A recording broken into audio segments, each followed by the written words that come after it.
Hi, Professor Chomsky? Yeah, speaking. This is Irene from NoOne's Listening. Okay. But in honor of your appearance on our show, we're calling it Noam's Listening. Oh, okay. That's nice. So our show today is about video news releases. Video news? Video news releases and fake news. Well, I imagine you probably don't have much time to watch a lot of TV since you've written 90 books. But I think actually the reason I think you are good for this show is because you can sort of give a historical analysis for what's going on in the print media. There was a period in the mid-19th century. That's the period of the freest press in both England and the U.S.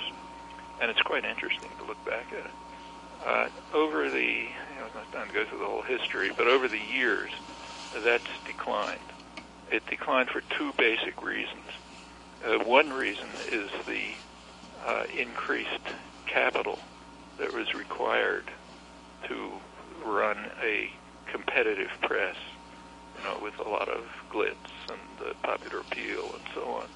And as capital requirements increased, that, of course, led to a more corporatized media. Right. The other effect is advertising. In the 19th century, the United States had something kind of approximating a market system. Now we have nothing like a market. They may teach it in economics courses, but that's not the way it works. And one of the signs of the decline of the market is advertising. Right. So if you have a real market, you don't advertise, you just give information. So, for example, there are corners of the economy that do run like markets. For example, the stock market is a market.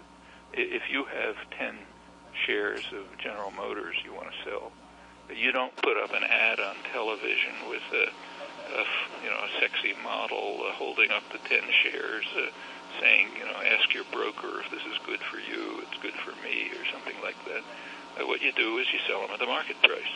Right. If we had a market for, say, cars or toothpaste or whatever, lifestyle drugs, you do the same thing. I mean, GM would put up a brief notice saying, here's the information about our models. Well, you've seen television ads, so I don't have to tell you how it works. One or two.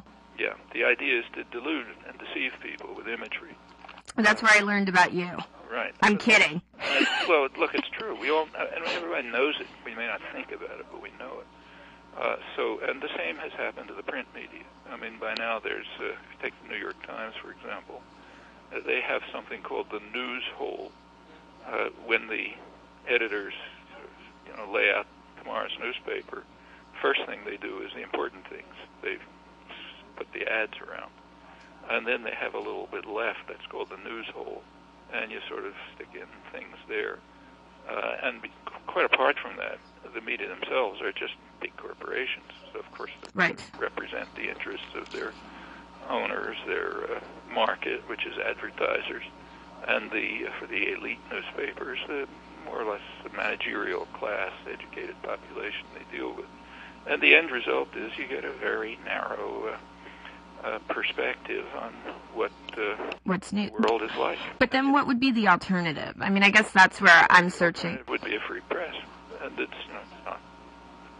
not hard to imagine. There actually was one in the mid-19th century. So that would mean a press that is not reliant on on massive capital concentrations, corporate ownership, that is not reliant on advertising for its revenue, and that would involve engaged people who are interested in understanding the world and participating in reasoned discussion about what it should be like.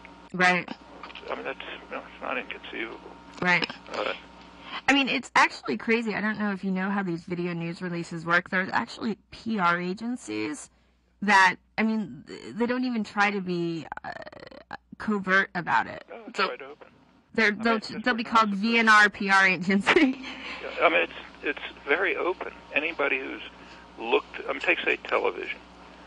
In the industry, when they have an hour program, whatever it is, a comedy, a cop show or whatever, in the industry, there's what's called content and fill. Right. The content is the advertising. The fill is the car chase or the sex scene or something. No. Supposed to keep you going between ads. And if you look at a television program, actually I do it sometimes because I'm intrigued, the creativity and the imagination and the expenses and so on are for the ads.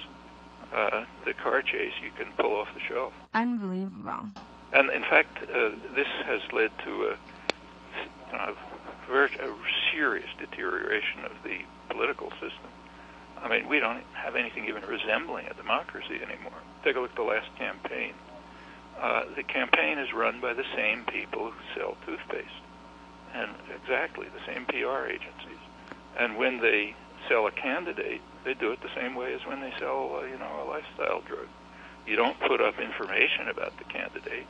What you do is create deluding images to delude and deceive. Right.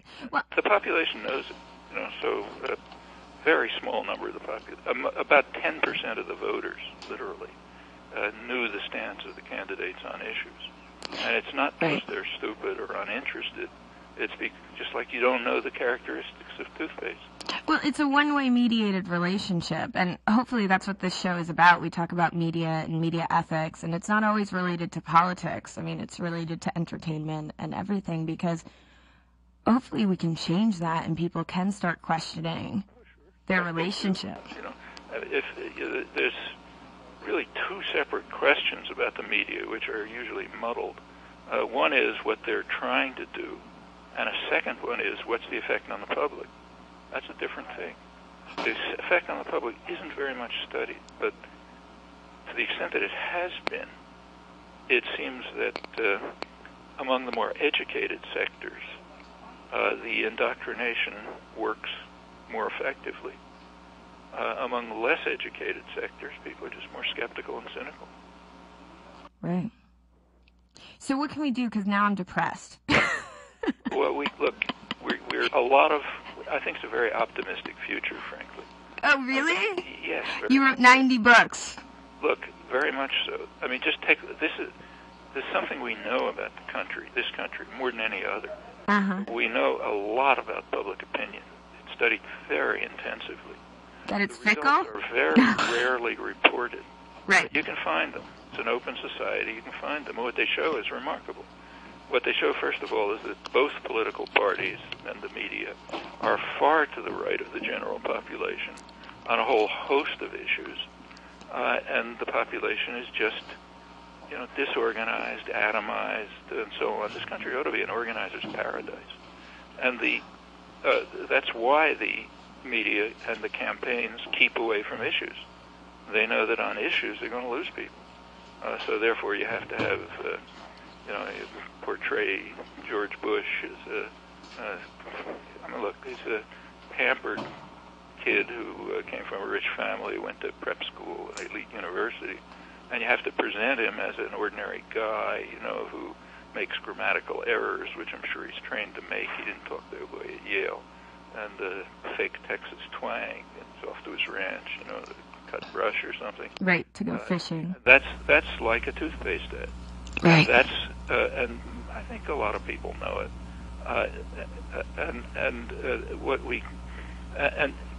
Given the facts about public opinion, it means what's needed is something not very radical.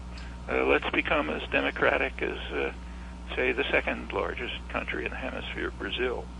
I mean, their last election was not between two rich kids who went to the same elite university and joined the same secret society where they're trained to be members of the upper class and can get into politics because they have rich families with a lot of connections.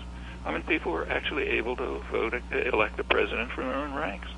Right. A man who was a peasant union leader, never had a higher education, and comes from the population. They could do it because it's a functioning democratic society.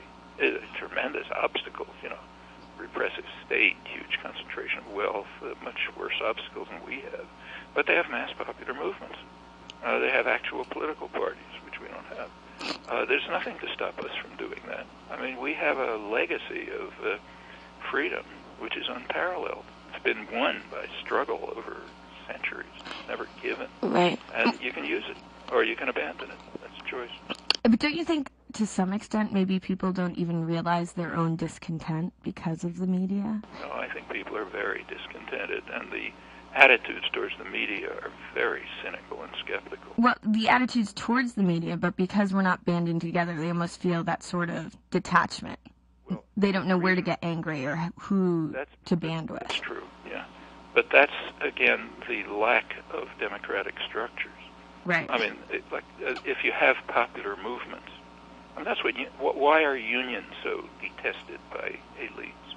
Because unions are one of the few ways in which, people without great privilege, working people, can actually get together for workers' education, for interaction, for participation in the political arena, and so on. So therefore, they have to be destroyed.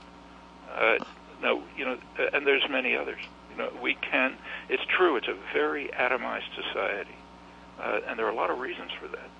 I mean, the United States has gone through, the last 25 years, when it's gotten much worse, the U.S. has gone through a unique period of economic history. Real wages for the majority of the population have stagnated or declined. Yeah. Working hours have gone way up. Way up. They are now about the highest in the industrial world. Wages are about the lowest. And people are from infancy. I watch children's television with my grandchildren sometimes. From practically infancy, you are deluged with propaganda about how your life depends, your value as a human being depends on how many useless commodities you have. A product, yeah. So, and so you have a working family, husband, wife, working to keep food on the table. Their kids want to buy everything there is, so even though they don't need it or want it. Then you go deeply into debt, and then you're trapped, and then you don't have time to talk to people. You don't know what your neighbors think. Popular attitudes are just not reported. Sometimes it's fantastic. So after the federal budget came out last February, the major public opinion institute in the country did a careful poll of people's attitudes toward the budget.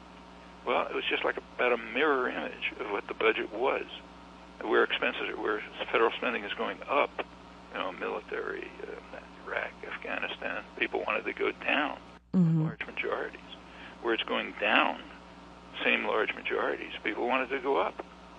Social spending, education, renewable energy, support for the United Nations, and so on. A huge majority wants to rescind Bush's tax cuts for the rich, people over $200,000 income, and so on. How was that reported? Well, actually, a friend did a database search on it. Zero. Really? Not one newspaper in the country. So what's going on? Town in Iowa. Are they scared? Are these? Because I've interviewed some journalists for the show, and look, they just have internalized the values. They're not. They'll tell you, and they're correct, that nobody is ordering them to do anything. That's right. Nobody's ordering them to do anything. That's what they say. Indoctrination is so deep, right, that educated people think they're being objective. Actually, this is a point that Orwell made. I mean, you and everybody else has read Animal Farm, I'm sure. Mm-hmm. But you and everybody else hasn't read the introduction to Animal Farm. There's a good reason for that. It was suppressed. The introduction it was found 30 years later in Orwell's unpublished papers. The introduction to Animal Farm says basically, look, this book is a satire on a totalitarian state, just an enemy.